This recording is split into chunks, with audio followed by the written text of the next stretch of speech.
Hello, everybody. My name is Lee Schwartz, and I'd like to welcome you to our virtual business discussion.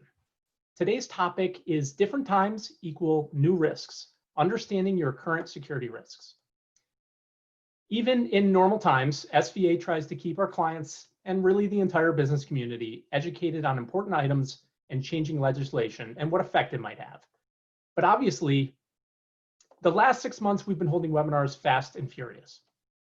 And while we were focused at the beginning on the PPP loan and getting through this unprecedented time, we've really shifted to make sure you all have the tools to look forward and help you make the best decisions for your organization.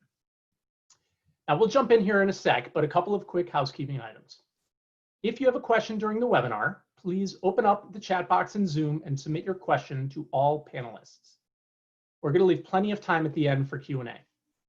Also, we're recording this webinar. You're going to receive an email with a link to a survey, as well as our SVA resource page where the recording will be made available. Now, from peeking at the attendee list, we've got a large and very diverse group of companies on here. So we're going to try to look at this from a few different angles. Many of you are already clients of SVA, and we'd encourage you to reach out to your SVA contact if you have questions coming out of this. If you're not a client and have questions, please reach out to me and I'll get you connected to a subject matter expert at SVA who can help. All right, so let's dive in here. Securing your company's assets is a constantly evolving process, even in normal times. But remote working and social distancing have created a whole new set of challenges this year. We've brought in a couple of SVA Consulting's security experts to guide you through the top 3 areas to focus on. Mark Schaefer is our Chief Information Security Officer. He's a recognized consultant and leader in security program design and build. His clients have been from a diverse group of organizations, including healthcare, government agencies, manufacturing, and nonprofits. Prior to joining SVA Consulting, Mark led enterprise security at WPS Health Solutions. Also joining us today is Anna Bennett. She's a Senior Security Officer and provides clients with numerous security consulting services, including risk assessments, framework policy packages, and control implementation. So having said all that, I'm going to kick it off to Mark and his colorful shirt. Thank you, Lee. I appreciate it. And welcome, everyone. I'd like to thank you all for having me. This is an interesting time. We've been living through a lot of fast and furious changes that weren't planned for. A lot of people had to basically disappear from the office and go home and work with very little notice. And so we want to talk a little bit about what changed, what's going to change, how do we start bringing people back into the office safely if your business requires it, or how do you keep people working remotely safely and securely if your business requires that.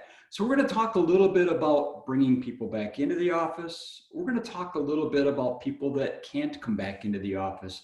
And it's not a one size fits all, so we can't have one solution because not every company is going to be able to do the same thing. It's going to depend on the business's needs. So today we're going to talk through getting back to business. Be aware, be prepared, and have processes. I'm a huge process guy. I like for things to be organized and structured so that things happen repeatedly for a reason, and everybody knows what those steps are. So I'm going to talk through these a little bit. We're going to start out with facility changes. As you probably have noticed, buildings have changed.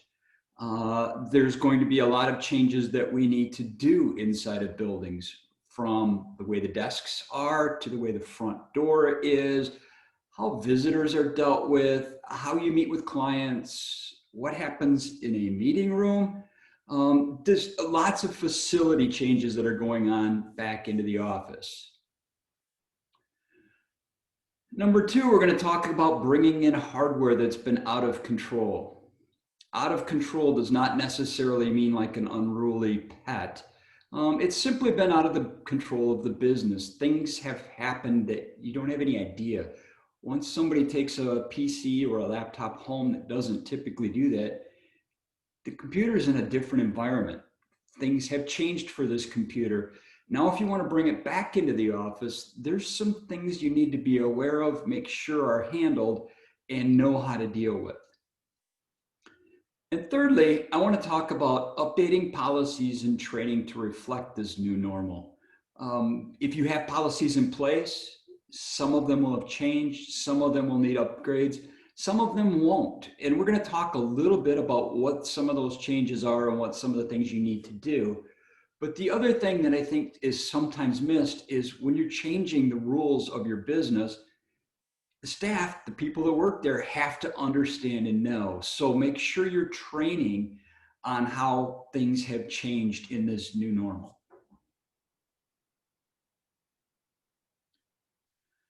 So let's talk a little bit how social distancing is going to change things. We've changed our offices. If you notice, this is actual pictures at SVA. We have glass partitions now between cubicles and people that are in cubicles. We have little X's on the floor that remind people to stay back 6 feet. Our meeting room capacities have changed. We have signs on our doors. We have all sorts of reminders around the workplace about how things have changed. So when we go back into the workplace, we need to be aware of these changes and make sure we know what's going on. The cubicles are going to be more like little hotel rooms. There's going to be higher walls. There's going to be more doors that are closed so that people can remove their masks. Shared spaces. There's got to be protocols put in place to make sure that the bathrooms are safe. The entryways are safe. You know what to do with visitors, as we talked about a little earlier.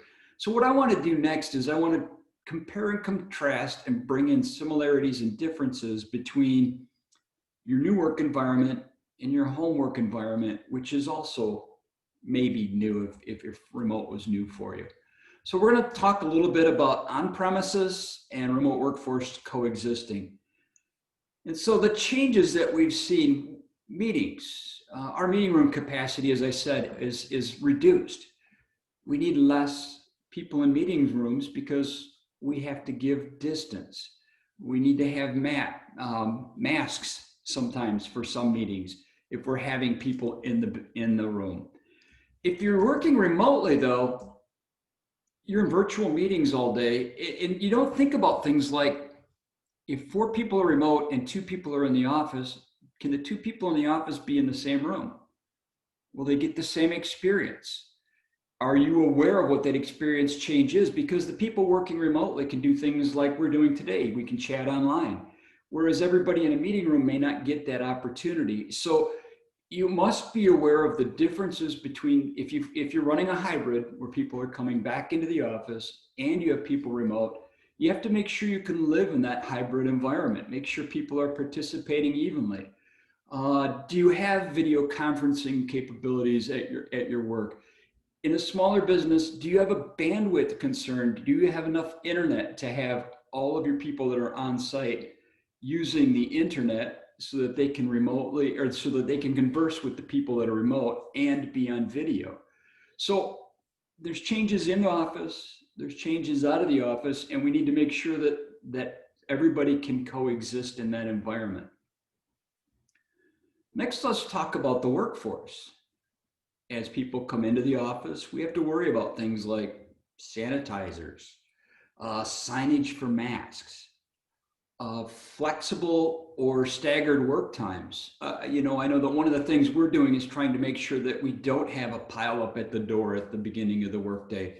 And so we've advised people, let's change your work time a little bit. Some companies can't do that. And so how do you deal with that process? I know at my doctor's office, where all of the healthcare professionals arrive at the same time, they actually recommend that their staff put on a mask before they leave their car. Not to do it at the door because there's too many times that people are passing in the parking lot. So you have to be aware and you have to understand how these changes are affecting your workforce. Do you provide hand sanitizer for staff? If so, where are the places that they're at? How do the mask mandates match with your local regulations? Here in Dane County, basically, if you're not in an office with the door closed and alone, you're supposed to be wearing a mask. Do you have offices that can, with doors that close so that people can work without masks? Conversely, we've got people working at home. Some people are healthier at home. You want your high-risk staff at home. You need to make sure that the remote working policies and processes you put in place are still working and still effective. In the office, you've got common areas. I find it amazing when I walk into an office now and I see what a cafeteria looks like compared to what it looked like a few months ago. Every other table is missing in most cafeterias. There's maximum capacities listed. It's weird. It's uncomfortable when you go down in the cafeteria, but you see nobody eating in the cafeteria because everybody's trying to keep themselves safe in their office or in their cubicle workspace. This gets a little more difficult at home, believe it or not, because a lot of people aren't in a place where they have a remote office. They're in a spare bedroom or a kitchen table. I know people personally that have two people remote on the phone all day in the same room. That's pretty uncomfortable. So you need to be aware that that's going on, and you need to make sure staff have the right equipment to do that. Things like ergonomics, you worry about that in the office. When we send people home, it sort of disappears from your mind because it's not in front of you. But are they working in a safe environment for their body, their physical body? And let's make sure that whatever we're doing with their computers, we're doing it securely. We've lost control, as I said earlier, with out of control devices. We've lost control of what's going on in the PCs. When you've got things in the work environment, and I know Anna's going to talk a little bit about this, there's tools you can use to protect yourself and your company. Some of that goes away when we've got remote devices. And so you need to make sure that there are processes in place to cover secure computing practices. And lastly, I want to talk about families and visitors. So if you have visitors to your facility, some companies have people in all day, all the time. How do you deal with that? Do you have just an entryway with a visitor's lounge that people can sit and chat? Is that still appropriate? Do you need to screen your people that are visiting? Do you have a touchless process? Do you offer disinfectant products to those people coming in? How do you deal with the company visitors? And then also, I want to talk a little bit more about process. Do you have a process that you follow that's repeatable? And this is important because you may have a receptionist at the front desk that's used to greeting people and understands exactly what has to happen. And then that person is sick or unavailable or has a sick family member. Does the next person that's there understand those processes? Do you have them documented sufficiently to cover? At home, we have to worry about family members, right? With schools being in different various stages of attendance, is there more risk to bringing this virus home? How are we helping our people deal? One of the things I learned pretty quickly, and you may experience this, is when I meet with Anna has a cat that when he hears people talking, he thinks they're talking to him. And so suddenly we have families with, I had a meeting where a 3-year-old walked up and sat on mommy's lap. Guess what, folks? That's now the world we live in. So we have to adjust to that. When the kitty shows up, the kitty shows up. That doesn't mean she's not doing her work. That's just the way of the world now. And we have to adjust and make sure that we understand that that's our new normal. Anna, I'm going to turn it back over to you to talk about that out of control hardware. Thank you, Mark. So now we're going to talk about computers. Not only have we been out of the office, but our computers have been out of the office. And when returning to work, we can reintroduce the devices to the corporate network.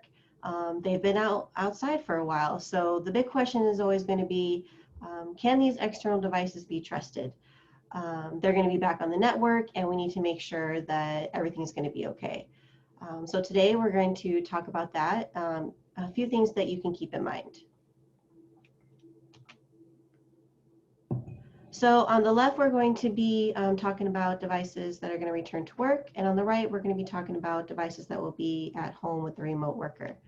Like I was saying before, returning to the office, employees are going to bring back all of the IT equipment that they used at home. Some of this can be trivial things like office equipment, monitors, docking stations, cables, but most importantly, computer devices. They're going to bring back their laptop and their desktop, and this could cause some security issues. So let's discuss a few things to look out for. One, we're going to talk about updates and patching. Once you get to the office, you're going to want to check for updates. Like I said, your computer's been at home for a while, and this might have not been done for a couple of months. And we need to make sure that all patches are applied. Also, something to consider is in the office, when everybody went home to work remotely, you might have turned off some computers that maybe you just don't use all the time, or maybe even some servers that were not needed. And so those computers and servers have been turned off for a couple of months. So we're going to want to make sure that get those up and running and get patches and updates applied. And honestly, when you're working from home or when you're in the office, it's always best to check for updates at least once a month. I know you hear in the news all the time the latest viruses or ransomware that a company received. And honestly, more than 50% of that could have been prevented if they just applied a patch to a vulnerability that was known. So patching and making sure your software and operating systems are up to date is super important. Also, something that you need to keep in mind that could be really helpful is the reporting aspect of that. Making sure that you have a report that can show all of the devices that are up to date, all the devices that are not up to date. That way you can figure out, why are my devices not getting updated? It could be something as simple as they simply have not checked for updates and haven't installed. Or it could be something more serious where the computer is having issues installing the update. You could have troubleshooting things that you need to look into too. So reporting is a great thing to have for that. The next thing we're going to talk about is file storage issues. While working at home, a lot of the employees are still doing the same things that they would do at work, and they're creating files and they're saving files. Employees could be saving this to cloud storage, and you could be having issues syncing with your cloud storage, and they're saving company data to the desktop instead. You could have some employees that are using their laptop for personal use, and they're saving personal data alongside with company data. Employees need to save their data, and that's going to happen. So we need to make sure that they can get to your cloud storage, which could be things like Office 365, or you might have some network storage set up. So once the data is saved to your company storage, another thing we need to remember is we need to remove the data that you saved on the desktop. Once you've troubleshooted these issues and you make sure that you can save correctly, the next step is just to make sure, oh yeah, I remember I did save that to my desktop. So then we're going to need to remove that data from the desktop. Companies will need to fix any issues. So you're going to want to call your help desk or your desktop support so that they can help you with this. Some remote workers will never come back to work. So if they're having issues now, they're going to have issues later. So we're going to want to make sure that you create permanent, reliable ways that your employees can save their data. I know a story for me, it's happened twice. I'm actually a permanent work from home worker. I've been doing that for a long time, even way before COVID. And SVA is really great at making sure that I can always reach our Office 365. Since I've been working here, there's been 2 times where I was having sync issues. So I was in the middle of saving a file. So what did I do? I saved it to my desktop because that was my only option. But immediately after I did that, I called our desktop support, and they made sure that they helped me right away. We figured out what the issue was. I got Office 365 syncing again. I saved my file to the cloud, and then I immediately removed it from my desktop. Another thing that we need to worry about is company inventory.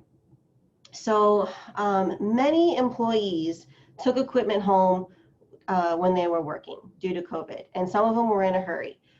Most companies were just really worried about making sure that their employees could work from home, making sure that business could continue. And sometimes inventory may not have been on the top list of things to do at that very moment. So sometimes, so companies need to make sure that they're keeping their inventories up to date. You need to ensure that all the equipment that was brought back from working from home is now in your inventory and it's assigned to who is using it. Software inventory also needs to be up to date. Is there any software that you're no longer using because of a new process that you don't need anymore, which could save up license costs? Was there any rogue or not approved software that you installed that needs to be removed? Those are the types of things that are really important with inventory. Another thing we need to focus on is only using your company device for work. I know this is really hard when you're working from home. Sometimes you have family members or friends and kids that want to use the laptop. And if it's a company device, we really need to make sure that's only used for company work. In some companies, they don't provide you a device when you work remotely. So you'll be using your personal device to log into work. So one thing that you can do there is you can just make sure that you have separate accounts. If you can have one account for work and a guest personal account for your family and friends to use. And that way, anything that they do on that account won't mess with anything on your work account. So you can always make sure work is separate from your personal. Another thing that we need to concern ourselves with here is unraveling all the workarounds. I'm sure there's been many businesses that had to create off-the-cuff type of processes, again, just to keep business running. Like we talked about before, are your employees saving data to the desktop? Did you print confidential paperwork at home? And maybe you don't have a shredder and you threw it right into the trash. So these are the kind of things that we need to make sure are not happening. Another thing is we need to make sure that we update all of our policies. We have training because some people might be permanent work from home workers. And like Mark was saying before, it might have a hybrid where some people are working from home a couple days and then they'll come to the office a couple days. So you need to make sure that any policies that you have for your office workers can also be applied to your remote workers. I know something that happened at SVA, which I'm sure happened everywhere, is you still have to hire people when you're working from home. So if you have a complete remote workforce now and you didn't before, your new hire process might be different. I know we recruited new employees during this time and we've onboarded them completely remotely, and a lot of that is brand new processes. And I know we've updated our policies to reflect that a few different times. Moving into the office when they come back from being at home is going to be a new experience for them because they were not onboarded within the office. So that's going to be new processes. So everybody's going to need refreshers. They're going to need to review the new policies, be trained so that they can now be able to work in the office or work from home and be compliant with all of your security, company security policies. So next, I'm going to send it back to Mark, and he is going to talk to the next slide. Thanks, Anna. I actually remembered to unmute. So returning to the office is going to be different, unusual, but honestly, I think we all understand that this is the new normal. So let's talk a little bit about what this new normal means and how it applies to policies and training. So first up, let's talk about workplace safety. So as employees are coming back into the office, trying to get back to business as usual, you're going to have people that are excited. They've been out long enough. They miss the social aspect. They miss interacting with people that don't have the same address as they do. And you know, they miss it. You've got some people that are going to be afraid or timid or not looking forward to coming back. So those changes you have to understand are part of the new normal. Business travel, I just read a statistic that said that business travel is down 75%. I honestly think it's down more than that from what I've seen in the people I've talked to.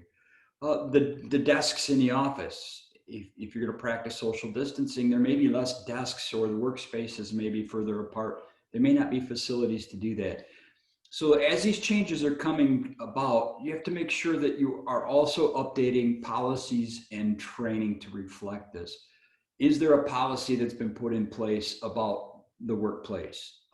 Things like we talked earlier about conference room capacity. Is that written down in a document someplace? And does that document have to be updated? And if you update the document, make sure you're telling people about it. Second is remote work. I know that at SVA, when we started this, we had a remote work policy. If you work from remote, here's your rules, here's what you can and can't take home. That changed significantly when all work went remote.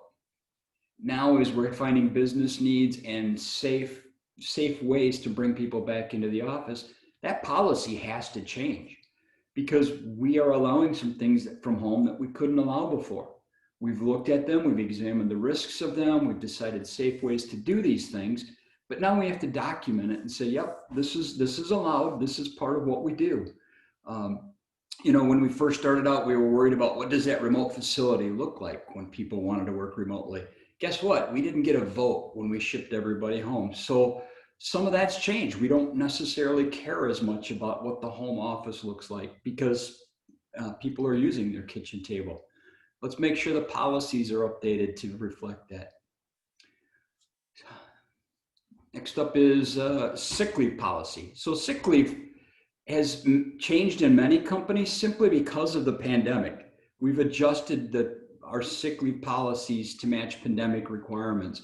Or if somebody gets sick, maybe we're allowing more days if they're hospitalized. Whatever it is, let's make sure that if we've changed any of those policies, we're changing our documentation to match so that people understand and there's a base understanding across the corporation or the company of what the policies are. As Anna talked about, new hire policy is going to be different. I think a lot of people have adjusted to the fact that you're not going to sit across from somebody every day. And we've actually seen companies that are more comfortable hiring people that are not in their geographic area. If that fits your business, that's great because it greatly expands the pool of people you can work with. Let's make sure that we change our policy to say that, and then make sure that the people who are doing the hiring are comfortable with that. If you've never managed remote workforce before, it's different. Sometimes there are different ways to get the same work done that you can't when you can't stand next to somebody, but it can still be done. So let's make sure people are trained and they're comfortable hiring remote work if that's the way your company is going to continue in business. Return to work policy is another really interesting one. We at SVA actually changed our policy, I believe, 4 times because that's changed over time. At first, we had a plan and it was all great. And on a certain date, everybody was going to come rushing back in. That didn't work. We threw it out. We started all over again. So there should be a return to work policy. There should be thresholds if you need to bring everybody in. There needs to perhaps be a phased in schedule. Make sure everyone understands that so that people aren't scratching their head and trying to figure it out.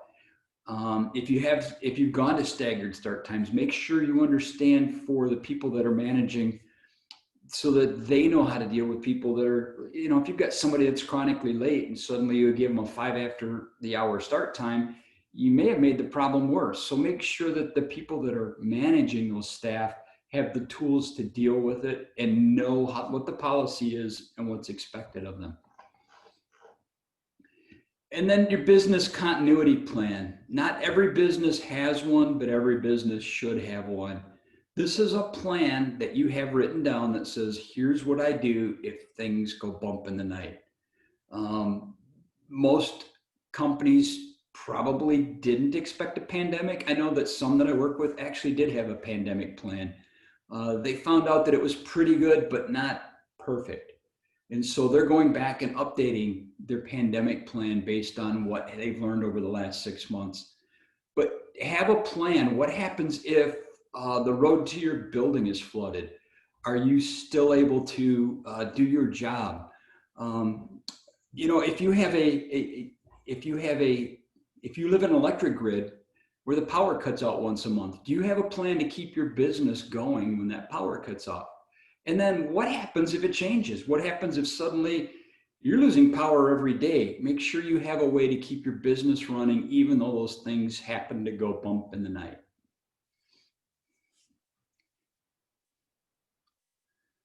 So getting back to business, as in most things in business, it comes down to risk management. We have to identify and manage the new risks. So one of the things we talk a lot about, Anna and I talk a lot about with the clients we meet with is, do you know what your risks are? Do you understand them? Have you quantified them? Do you know where you're starting and where you're finishing?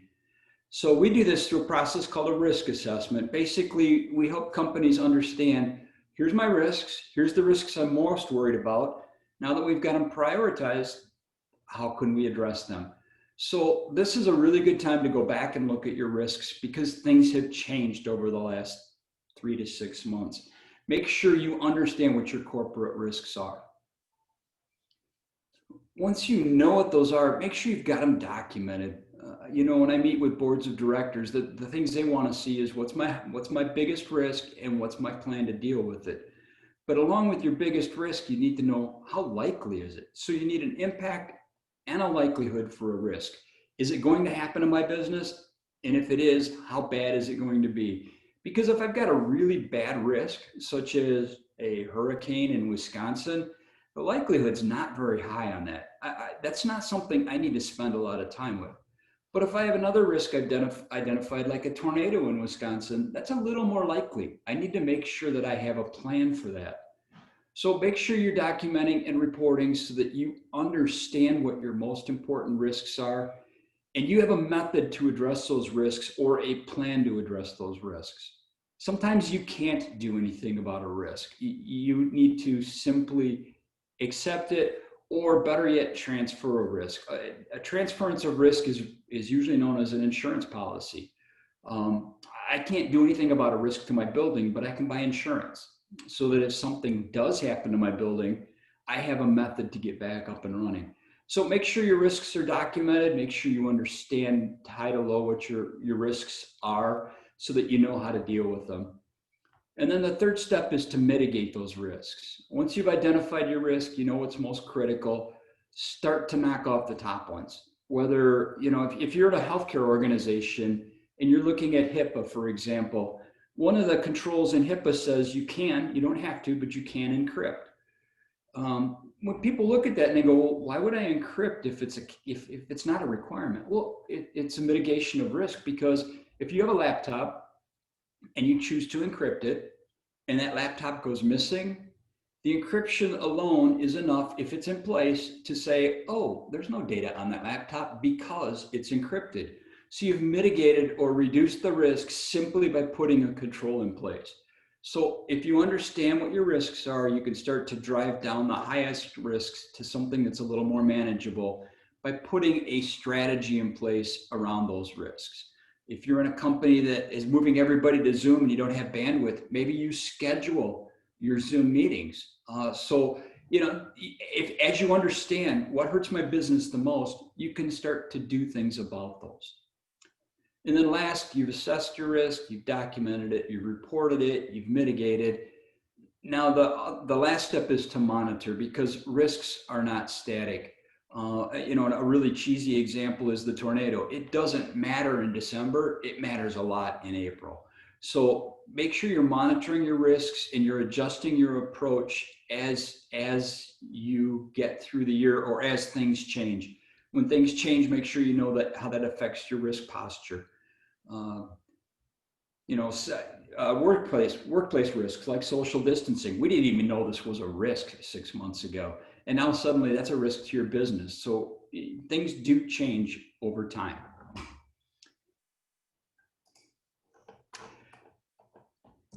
And with that, I think I'm out of things to say. Three takeaways. Let's talk about that. So be aware, be prepared, have processes. This is our new normal. What does that mean to a business? Your buildings have changed. They look different. Meetings have changed. Visitor protocols may have changed. Your way you meet with clients may have changed. There's a lot less comfort in having a lunch meeting now at a restaurant because restaurants may have reduced capacity or there's mask mandates in place. So things have physically changed. You've got hardware that's been out of control. It's basically lives somewhere where nobody knows what's going on with it. You're bringing it back. Make sure you have a way to deal with that. Make sure you know what to do if a PC comes in and it's not been in your business. Somebody took it home and now it has a virus. Do you have what you need to take care of that? Can you deal with that? And make sure that the PCs are meeting your rules. Make sure that, if your 4-year-old was using your laptop to attend their Zoom meeting at the beginning of their school day, that when you bring it back to work, that Zoom meeting school day isn't part of the problems you have when you're trying to do work on your laptop. And thirdly, update your policies, document what you're doing, make sure you have an understanding, and make sure your staff understands. We've thrown a lot of new normal at people, and we need to make sure that they understand what it is that we as an organization are trying to do, what the expectations are, and make sure that they have tools to deal with things like the new hires. Do our hiring managers know how to run a Zoom meeting with the new hire? Things like that. So make sure that people know what the requirements are, what's expected of them, and they're trained if appropriate.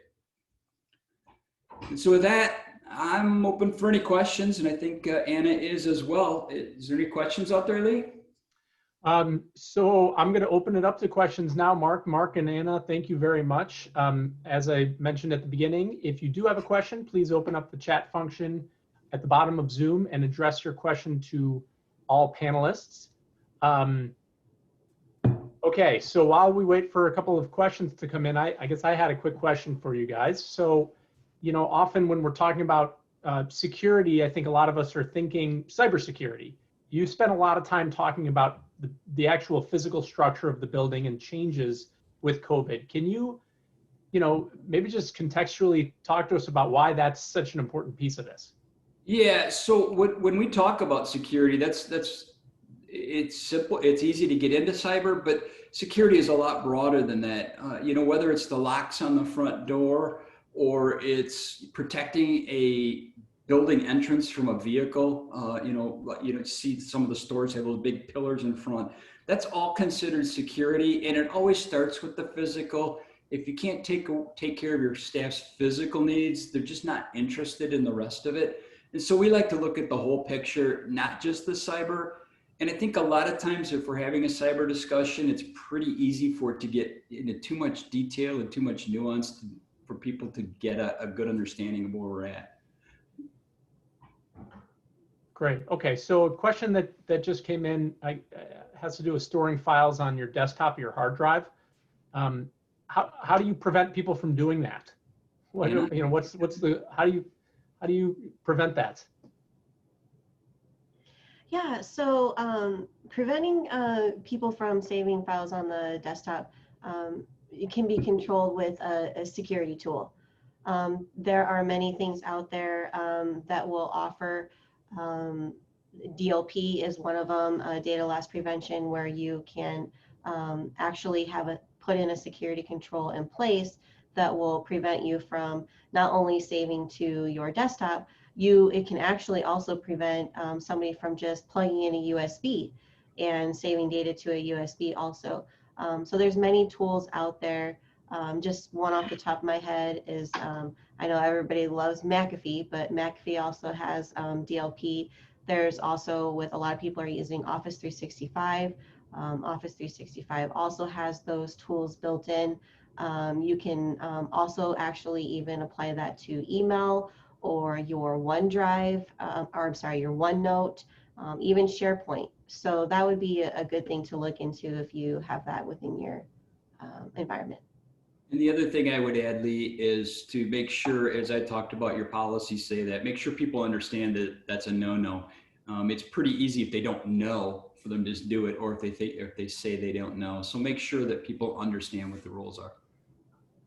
Gotcha. Okay, and I think this is in the same vein. This is from the same person. How do you inventory remote laptops for unapproved programs? Yeah, great question. The answer is it depends. There are tools for it. Some of the tools can be pretty pricey. But if you're using Microsoft Active Directory will actually tell you the applications that you're using. If you have a perimeter protection like a firewall, the firewall can tell you what's going in and out. The best practice, the one that we recommend, is don't allow people to install software on their laptops. I know that's not always practical, but if it is practical, it sure saves a lot of headaches. Okay, another question that just came through, and this might be a little hard to answer, so we're going to put you guys on the spot, but are you able to share estimated percentage of your business clients returning to work and when? What percentage may never need to return to what was because remote work environments have proven successful? Yeah, great question. And I don't know if I can give you a great answer. I can give you, I think, a good answer. So much depends on the business. I have one client that does IT support for nursing homes. They are 100% remote, and they went in a weekend, and I don't see them ever going back. They've figured out that they don't need a building to be successful in their job. I've got another client that's a dental practice. That doesn't work. You just simply can't live in a dental practice without people being in the office. So it's sort of a nuanced answer, and I don't want to get too confusing, but basically I'm seeing a lot of companies that have figured out if people don't need to be in the job, don't need to be in the office, there's no reason for them to be in the office.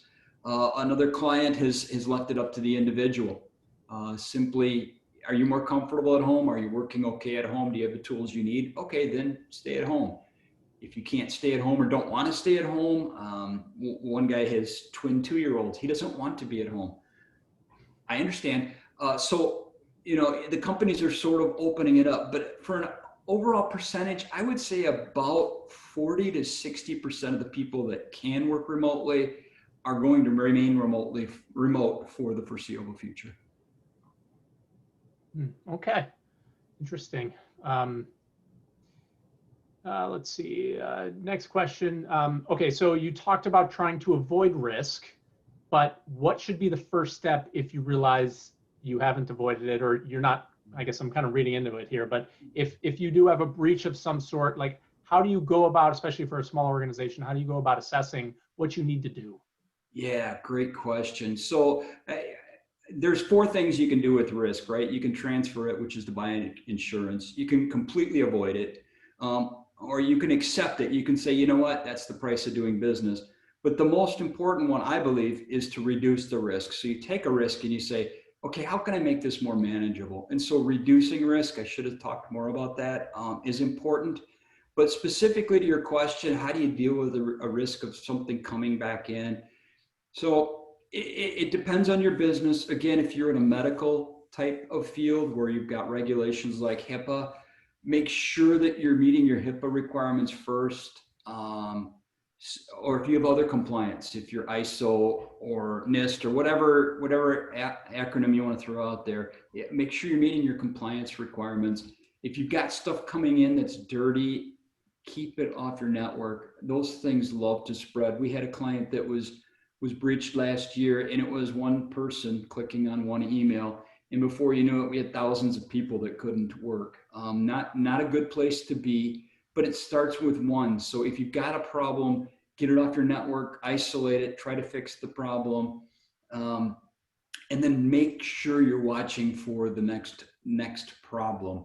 It's easy to get caught into the trap of thinking, oh, I caught it, and not understanding that this malware, these bad things are still going on in the background. So isolate, get it out of the network, and watch everybody else to make sure it's not spreading. Okay, so we've got as I mentioned at the beginning, a very diverse group of companies on here. I think there were a few that kind of stuck out to me. So maybe we'll do a little bit of a lightning round, Mark and Anna. And what would, if you are, let's say, a nonprofit, what would be your top priorities that you'd want them to be looking at as it relates to their risk and their security, especially in this environment, let's say? Yeah, nonprofits that typically, and again, I don't want to speak for a company, but typically nonprofits are running on a shoestring budget. And so they're not going to have some of the tools that other industry has. Make sure you're taking care of the things you need to. So in other words, if you have staff and they need to be on a computer and you can't get them a computer, make sure that they're using a separate account for work. So that, you know, their teenage son coming in and looking at a gaming site doesn't bring in malware that suddenly pops up when they're on a video conversation. So do the things that are within your control to strengthen your environment or get your environment better. And don't be afraid to look for tools that don't have as much of a financial impact to your bottom line. Another great example is Microsoft puts a couple of really nice tools in for antivirus, anti-malware on a desktop. You don't need to pay for those. So, you know, if budget is a concern, look at the tools that are out there that are in your that you can afford to pay for. The reason that bigger companies don't use the free tools is you can't manage them, right? If you have 100 people, it's really hard to make sure that everybody's running Microsoft antivirus. If you have 4 people, it's pretty straightforward to, you know, once a month go check your antivirus, make sure it's running. So you're going to have to change security to match your business requirements, but that's a couple of places there. Okay, so let's talk a little bit about a couple of industries that have remained mostly in person. You mentioned before dental and medical. What's changed for them and what should they be thinking about now? Yeah, it's kind of funny. I have my dentist appointment this afternoon for my cleaning, and they called me up and said, go to your car, stay in your car, text us when you're here. We'll come out and check your temperature before you walk in the building. The waiting room is closed, right? They don't have to subscribe to the local newspaper anymore because I can't be in there reading it. So that, you know, things like that have changed for their staff. Their staff have to worry more about their personal protection equipment. Make sure that they've always got it there. For computers, it's hard because if you have a keyboard at the front desk and multiple people are using it, you got to make sure that you've got a process in place to keep it clean between people. If that's one of your worries. So the things that have changed aren't necessarily around cyber, but they are definitely around personal security. And then how about manufacturing? So if you're, and that, you know, look, there's so many different types of manufacturers, but what's changed for them over the last 6 or 7 months? Yeah, that's where I see the staggered start times coming in. It depends on the business, but you know, if you can stagger your start times so people aren't, you know, collecting at the door, it depends on what you're making and how it's made, an assembly line versus running a machine versus stamping. You know, it very much depends on the environment. But that's where you see some of the other different types of security controls come into place. All right, last question I'm seeing here is about business continuity plans. You mentioned a few examples. What are some other examples of things that would require a business continuity plan? Yeah, so pandemic is one, but a building being unavailable, staffing being unavailable, or a utility being unavailable are all things that belong in a business continuity plan. We had a client, I worked with a client a number of years ago that was in downtown Chicago when the substations were all flooded, and their building was fine, but they weren't allowed to go into their building. So make sure you have some sort of way to deal with whatever is going to interrupt your business. And quite honestly, we've got a list of about 60 things that we look at for business continuity. And I'm sorry, I don't have the list in front of me, but it could be anything from, you know, can you get in your building, to people not being available, to utilities not being available. Well, Anna, is there any others that you can think of off the top of your head? Yeah, I mean, there could be just any kind of disasters.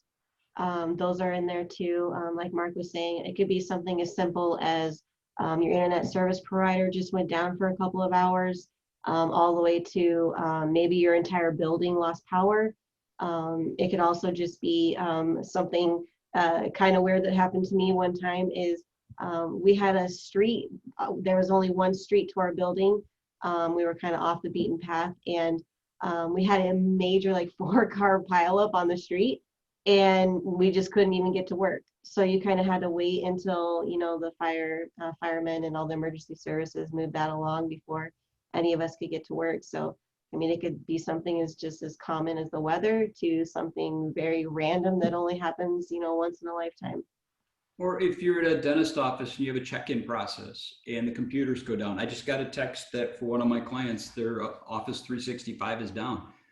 Do you have a piece of paper that you can check people in? Do you have a process for if something breaks?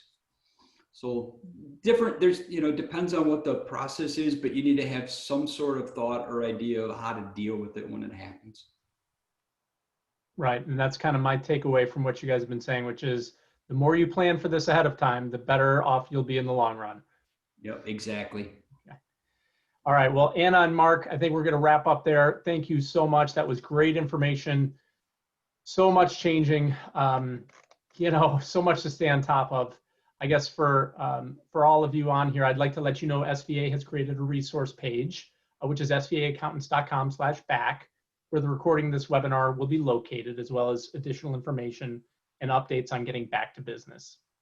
October is a super busy month for webinars for us. Next Wednesday, SVA Financial is doing a webinar on the election impact on your year-end tax and estate planning.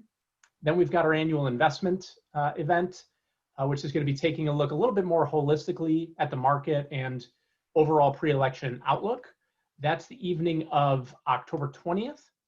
And then lastly, for you nonprofits that are on, our next nonprofit business briefing is October 22nd and is titled Best Practices, Lessons Learned in Planning Ahead for 2021. I'd like to remind all of you that the SVA team is only a phone call, an email, or a Zoom meeting away. So if you're a client, please reach out to your SVA professional as questions arise. If you aren't a client, please contact me, Lee Schwartz, so I can get you the help you need or the questions answered that you need. Thank you again for joining us today. Have a great rest of your day, and we hope to see you at some or all of our upcoming webinars over the next few weeks. Take care.